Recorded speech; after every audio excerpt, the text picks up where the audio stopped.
Using the Indian national flag to sell something is illegal. It has been illegal since 1950s. The Emblem Act puts the tricolour on a list of things no company may use for trade, business or a trademark. The flag code bans it on packaging and advertising outright. The fine is 500 rupees. Last August, brands across India wrapped themselves in flag anyways. Tricolour bottles, tricolour jewellery, tricolour burgers, freedom sales, great freedom festivals, Independence Day bank offers. Not one of them paid 500 rupees. Nobody was going to ask. In 20 days that August, Indians bought more than 30 crore flags, around 500 crore rupees of trade by the traders' own estimate. In a normal year, the entire flag business is worth 150 crore rupees. And in Hubballi, Karnataka, the only certified national flag manufacturer in the country, the unit whose flag flies over the Red Fort, booked 49 lakh rupees and could not pay its weavers for 2 months. Everyone assumes the brands did it, that some marketing department in Bombay hijacked the Independence Day. They did not. Nobody sold India patriotism. India already had that. The brands just stood next to it and somebody else paid. The commercialization on the tricolour was not a marketing decision at all. It was a sequence of 4 government notifications and they arrived in a very particular order. And the business those notifications destroyed was, on paper, the safest business in India. A legal monopoly. Competitors literally banned by law. 65 years of protection. Deleted by a single sentence. Start with the thing that everybody believes because it is wrong, and it is wrong in a useful way. The story goes like this. 10 years ago, Independence Day was a quiet holiday. Then in 2022, the government launched Har Ghar Tiranga, a flag in every home. And that is what opened the door for the brand. Except the door was already open. It had been open for years. Amazon India ran a Great India Festival sale in August 2015. You can pull the homepage in the Internet Archive and read the banner. Flipkart ran the Big Freedom Sale in 2016. Amazon's Great Freedom Festival ran in 2021, a full year before Har Ghar Tiranga existed. The format is older still. In January 2006, Big Bazaar ran Sabse Sasta Din, the cheapest day on Republic Days. 30 crore rupees in a single day. Police were called to control the crowds. Amul has been putting the tricolour in its tropical ads since 1966. So no, the brands did not need anyone's permission and nobody gave them any. The patriotic sales existed at least 7 years before the campaign that supposedly created it. Here is the fact that settles the argument. In 2024, 2 years after Har Ghar Tiranga, Flipkart quietly dropped the patriotism. The Big Freedom Sale was renamed to Flipkart Flagship Sale. If a government campaign had just unlocked patriotic retail, India's largest e-commerce company would not have removed the patriotism from its Independence Day sale. So, if the sale did not change, what did? The flag changed. Until the end of 2021, the Indian national flag was a regulated object. By law, it had to be hand-spun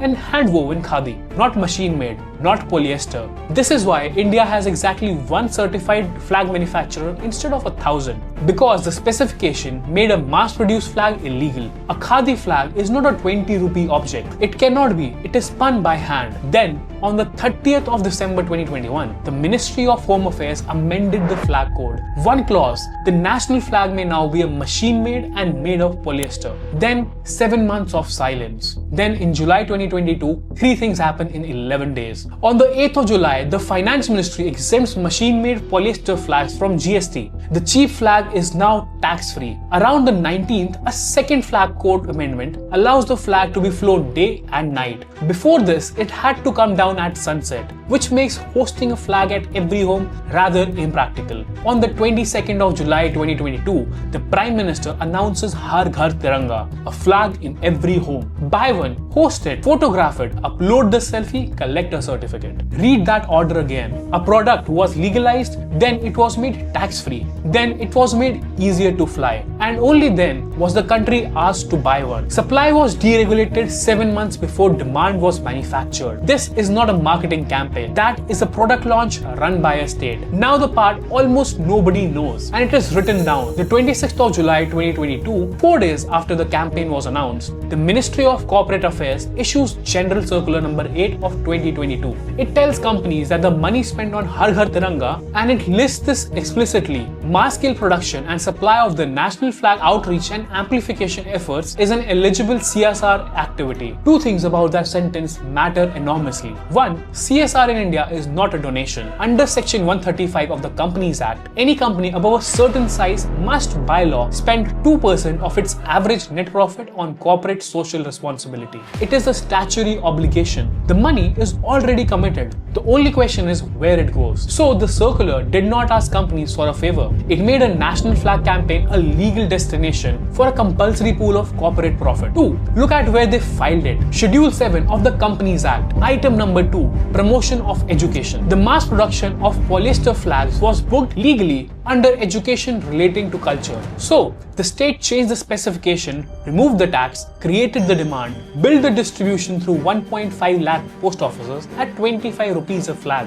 and then told corporate India it could pay for the whole thing out of a budget it was legally required to spend anyways. The brands showed up to a party that was already catered. They never sold anyone patriotism. They just stood next to it, and the bill went somewhere else entirely. If this pattern feels familiar, something that arrives looking free or nearly free while the bill quietly lands somewhere else, that is the same machinery I pulled apart in a video on Indian Railways. The cheap thing always has a payer, it just is not you. Every one of these stories has somebody who pays. Here, it is the 80 women in Hubballi. The Karnataka Khadi Gramadyog Samyukta Sangh was founded in 1957. It is the only unit in India certified to manufacture the national flag. The flag that flies over the Red Fort on the 15th of August is stitched there. So are the ones at Indian embassies. Roughly 2,000 women work across the Sangh. 80 of them are in the flag unit, earning 200 to 250 rupees a day. And stop for a second on what this business actually was. For 65 years, its competitors were illegal, not outpriced, not outmarketed, illegal. The law said the national flag must be Khadi, and this was the only certified Khadi unit in the whole country. This is the strongest moat a business can have, a rule book that makes it a crime to compete with you. No private company on earth can buy a moat like that. Watch what happens to their order book after the flag code changes. In 2022 to 2023, the year of the 75th Independence Day, the year of 30 crore flags, the country's only certified flag maker booked 4 crores and 28 lakh rupees. Its best year ever. Then 2 crores 26 lakh rupees. Then 1 crore 80 lakh rupees. By August of 2025, 49 lakh rupees only. Salaries went unpaid for 2 months. And here is a detail that turns this from sad into strange. The Bureau of Indian Standards has a specification for the national flag. It is called IS-1 1968. It covers cotton khadi. There is no BIS standard for a polyester national flag. None at all. So, the flag that has a quality standard and a certified maker and a licensed process is the one going bankrupt. And the flag that won, the one on 30 crore balconies,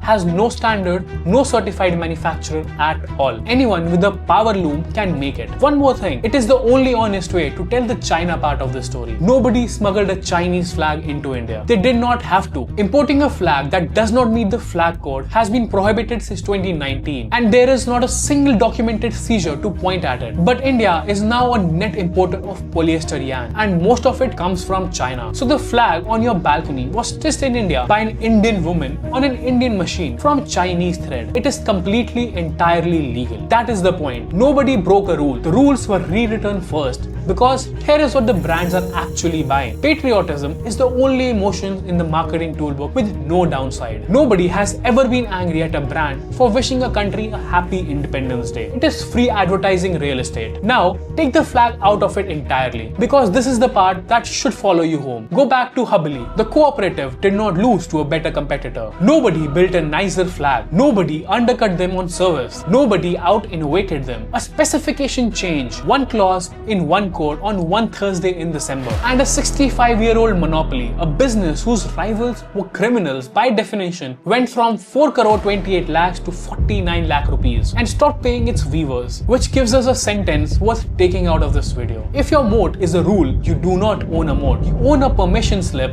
and somebody else holds the pen. And once you see that, you start seeing it everywhere. Think about how many businesses in India are standing on a rule rather than a product. A pharmacy license, a a liquor license, a broking registration, a spectrum allocation, an import duty that keeps cheaper foreign competitors out, a certification that a rival cannot get, a compliance requirement so expensive that only the incumbents can afford it. Every one of those companies will tell you they have a moat. Ask them what happens if the rules change and watch the answer get vague. Because the thing about a regulatory moat is that it feels like the safest one. Right up until the morning, it is not there. You do not get a warning. There is no competitor to watch. The threat does not arrive in the market. It arrives in a gazette notification. And by the time you read it, it has already happened. Contrast that with the man who owned the ground under his shops. Nobody can amend his land. So the question to take away from all of this is a very specific one. And it is worth asking about your own company, your own career, your own industry. What is actually holding your positions up? Is it a thing you built, a cost advantage, an asset you own, a skill that took 10 years, or is it a rule that currently favors you? Because if it is the second one, you do not have a moat. You have a permission slip and you're not the one holding the pen. And one last thing about the flag itself. The brands never needed permission either. India already had the feeling. Installed by a school assembly, a Republic Day parade, a textbook, a grandparent. 79 years of a country's emotional labor done for free. Nobody sold India patriotism. India brought that itself. The brands just stood next to it and somebody else paid. 80 women in Hubballi are still waiting for that payment. This channel takes apart the machinery hiding behind the movement that most people take for granted. If that is what you want to see more of, subscribe. I'll see you in the next one.